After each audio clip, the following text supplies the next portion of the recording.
Beyond the rim of charted space lay the silent belt, a chain of fractured habitats circling a nameless red star. Here, humanity struggled for breath.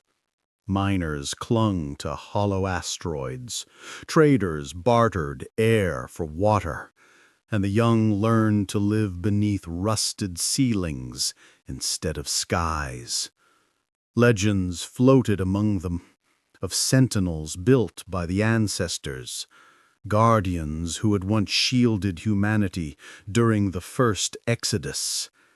They were said to be taller than cities, born not of flesh nor machine, but something in between, a bond of will and starlight. Idris was a scavenger, chasing wrecks left behind by ancient wars. He wanted nothing more than fuel for his ship and bread for his sister. But one evening, deep within the husk of a shattered cruiser, he found a sphere pulsing faintly with golden light. It sang when touched, vibrating with memory. A warmth filled his chest, and visions unfolded. Towering figures shielding fleets, their eyes like suns, their chains forged by betrayal. Idris tried to cast it away, but the relic clung to him, its song thrumming in his blood. The Sentinel had chosen to whisper, and Idris could not unhear it. Word of the relic spread faster than Idris could run. Across the colonies, whispers turned to pursuit. Raiders, mercenaries, and soldiers alike sought the sphere. To the powerful, it was not heritage but weapon, a key to dominion. Idris fled through forgotten tunnels, hunted across stations where even shadows sold information.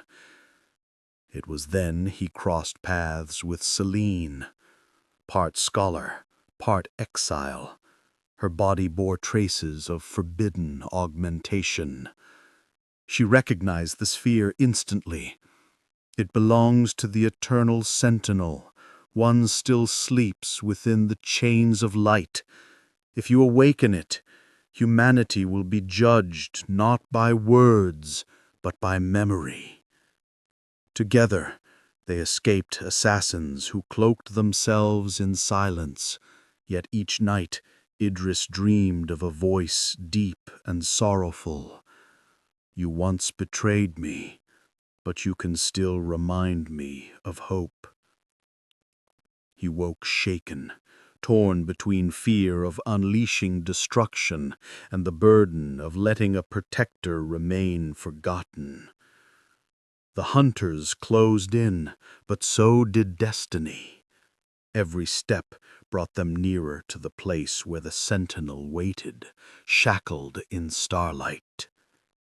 At the heart of the dying system drifted the bastion of chains.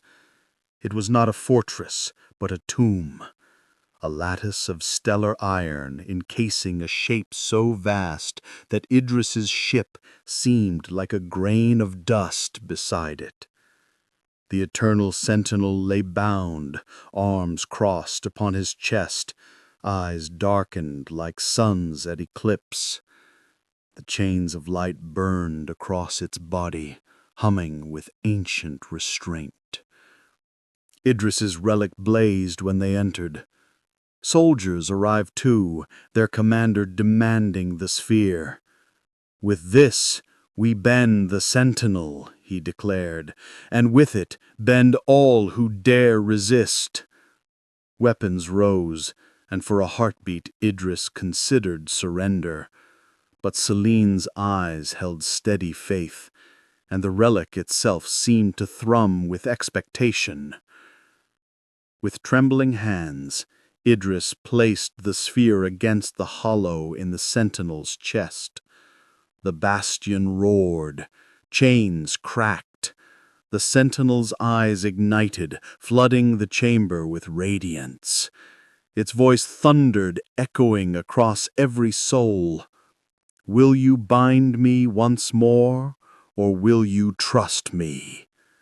Before anyone could answer, the commander gave a single order: fire. The stars themselves seemed to tremble as destiny chose its path. Weapons blazed, scorching the chamber in fire and light. But the Sentinel rose, not with wrath, but with protection. Its colossal hands lifted, shielding Idris and Selene from the storm. Beams shattered harmlessly against walls of luminous energy. Soldiers faltered, for this was no enslaved Titan. It remembered its oath.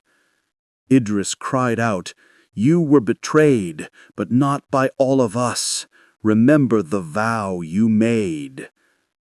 The Sentinel hesitated, the chains of light straining as fragments fell away. At last, a single tear of brilliance slipped from its eye, a tear that struck the ground and blossomed into pure light.